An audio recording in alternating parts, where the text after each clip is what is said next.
Hi again. My thumb welcomes you.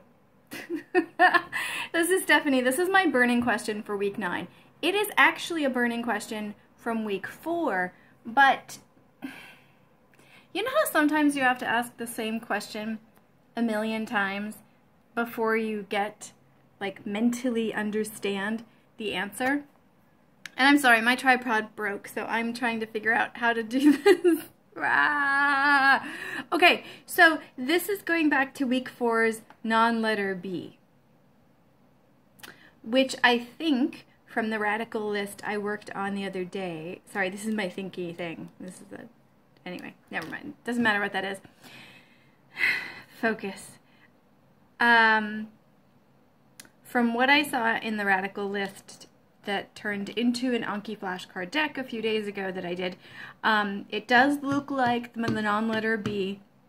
This thing here, I'm going to show you an image from the week 4 video, Chinese character walkabout, not B, is it called Fu, question mark, week 4. I'm going to show you an image from there, and I want you to focus on the first character, the right side of the first character. It looks like an English letter B.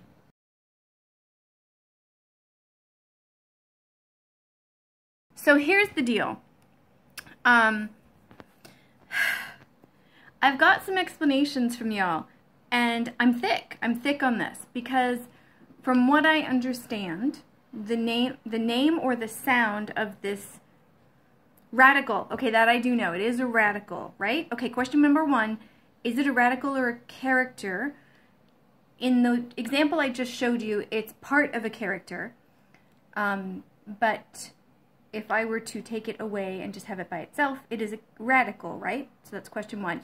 Question 2, from what I understand, whether it's on the left side or the right side of the other components, that determines if it's a meaning, if it adds meaning, or if it adds pronunciation.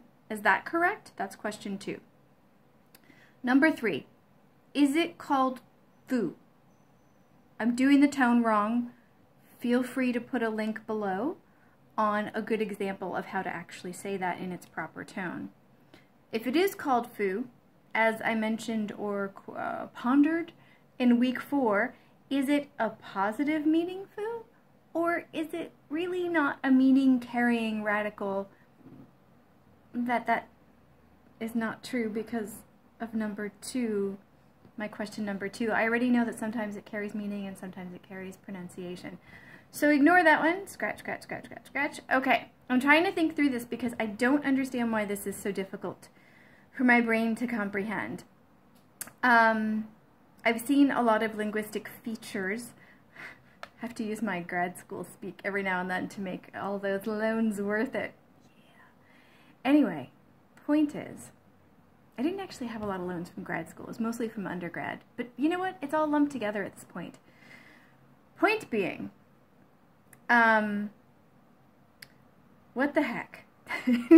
Why is this radical so difficult to understand? And I guess here's question number 3. So this isn't burning question, this is burning questions. A repeated burning question, sort of like a bad infection. That's what you are, dear radical. You're a bad infection in my brain. I like how this looks because it's easy to identify, but I don't like it because I don't understand what it's doing most of the time. Have I forgotten question number 3?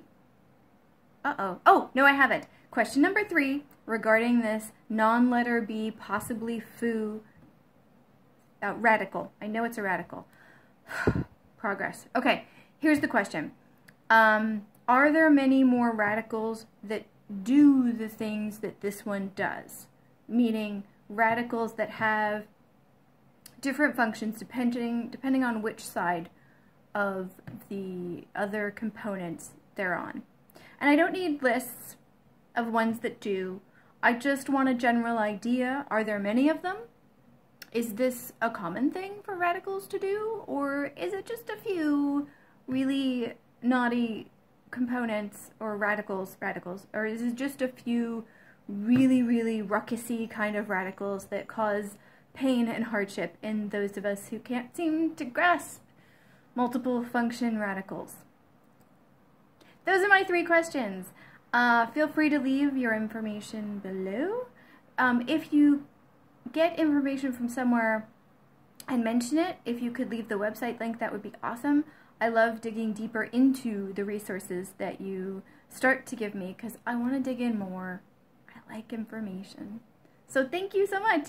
If you like this kind of crazy, maddening, trying to learn language by yourself kind of video, then by all means, subscribe below. If you know anybody that's learning a language, even if it isn't Chinese, please feel free to pass this on. If you know any language learning vloggers, not people who are teaching language, but people that are learning the language on screen, please do let me know, because I don't actually have any folks right now that I'm following that are doing something similar to this, and I would like to see how other people are learning or self-learning languages while tracking their progress via this method.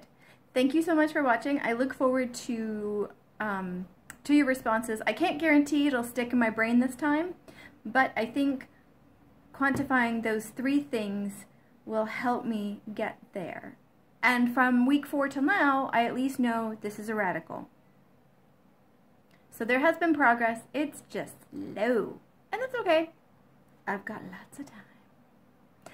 Until next time, have a good day, good evening, good night, depending on where you are. Thank you.